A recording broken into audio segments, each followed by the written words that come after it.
श्रीमद् भागवत गीता श्री कृष्ण कहते हैं, जो अच्छा लगे उसे ग्रहण करो, जो बुरा लगे उसे त्याग दो। फिर चाहे वह विचार हो या कोई और चीज। इसे हम एक एक एक एक कहानी के माध्यम से समझ सकते हैं। जो कहानी में बताया गया है कि किस प्रकार व्यापारी ने अपनी विचार की परिपक्वता के कारण काफी लाभ जा रहा था। वह बैलों पर मीठी लाद कर दिल्ली की तरफ आ रहा था। रास्ते में कई गांवों से गुजरते समय उसकी बहुत सी मिट्टी बिक गई। बैलों की पीठ पर लदे बोरे आधे तो खाली हो गए और आधे भरे रह गए। अब वे बैलों की पीठ पर कैसे टिके कैसे, क्योंकि भार एक तरफ हो गया। नौकरों ने पूछा कि क्या करें। बंजारा बोला, अरे सोचते क्या हो, बोरों की एक तरफ रेत भर लो। यह राजस्थान की जमीन है, यहाँ रेत बहुत है। नौकरों ने वैसा ही किया। बैलों की पीठ पर एक तरफ आधे बोरे में मिट्टी हो गई, दूसरी तरफ आधे बोरे में रेत हो गई। दिल्ली से एक सज्जन उधर आ रहे थे। उन्होंने बैलों पर लदे बोरों में से एक तरफ झरते हुए देखी तो बोले कि बोरों में एक तरफ रेत क्यों भरी है। नौकरों ने कहा, संतुलन करने के लिए। वे सज्जन बोले, अरे यह तुम क्या मूर्खता करते हो, तुम्हारा मालिक और तुम एक से ही। बैलों पर मुफ्त में ही भार ढोकर उनको मार रहे हो। मिट्टी के आधे आधे दो बोरों को एक ही जगह बांध दो तो कम से कम आधे बैल तो बिना भार के खुले चलेंगे। नौकरों ने कहा कि आपकी बात तो ठीक चलती है, पर हम वही करेंगे जो हमारा मालिक कहेगा। आप जाकर हमारे मालिक से यह बात कहो और उनसे हमें हुक्म दिलवाओ। वह मालिक से बोला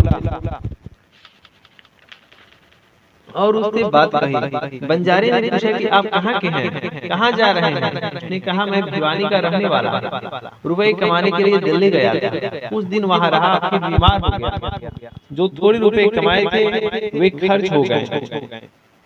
व्यापार में घाटा लग गया। पास में कुछ रहा नहीं तो विचार किया कि घर चलने चाहिए। उनकी बात सुनकर बंजारा नौकरों से बोला कि इनकी सम्मति मत लो, अपने जैसे चलते हैं वैसे ही चलो। इनकी बुद्धि तो अच्छी दिखती है पर उसका नतीजा ठीक नहीं निकलता। अगर ठीक निकलता तो ये धनवान हो जाते। हमारी बुद्धि भले ही ठीक न दिखे पर उसका नतीजा ठीक होता है। मैंने कभी अपने काम में घाटा नहीं खाया। बंजारा अपने बैलों को लेकर दिल्ली पहुंचा। वहां उसने जमीन खरीद कर मिट्टी और रेत दोनों का अलग अलग ढेर लगाया। नौकरों से कहा कि बैलों को जंगल में ले जाओ और जहाँ चारा पानी हो वहाँ उनको रखो। यहाँ उनको चारा खिलाएंगे तो नफा कैसे कमाएंगे। मिट्टी बिकनी शुरू हो गई। उधर दिल्ली का बादशाह बीमार हो गया। वैद्यों ने सलाह दी कि अगर बादशाह राजस्थान के धोरी पर रहे तो उनका शरीर ठीक हो सकता है। रेत में शरीर को निरोग करने की शक्ति होती है, अतः बादशाह को राजस्थान भेजो। राजस्थान क्यों भेजे, वहीं का रेत यही मंगा लो। ठीक बात, रेत लाने के लिए ऊँट को भेजो। ऊँट क्यों भेजे, यही बाजार में रेत मिल जाएगी। बाजार में कैसे मिल जाएगी, अरे दिल्ली का बाजार है, यहाँ सब कुछ मिलता है। मैंने एक जगह रेत का ढेर लगा हुआ देखा है। अच्छा तो फिर जल्दी रेत मंगवा लो। बादशाह के आदमी बंजारे के पास गए और उससे पूछा कि रेत का क्या भाव है। बंजारा बोला, चाहे मिट्टी खरीदो चाहे रेत खरीदो, एक ही भाव है। दोनों बैलों पर बराबर तुल कर आए हैं। बादशाह के आदमियों ने वह सारी रेत खरीदी। अगर बंजारा दिल्ली से आए उस सज्जन की बात मानता तो ये मुफ्त के रुपए कैसे कमाता। इस रसीद हुआ कि बंजारे की बुद्धि ठीक काम करती थी।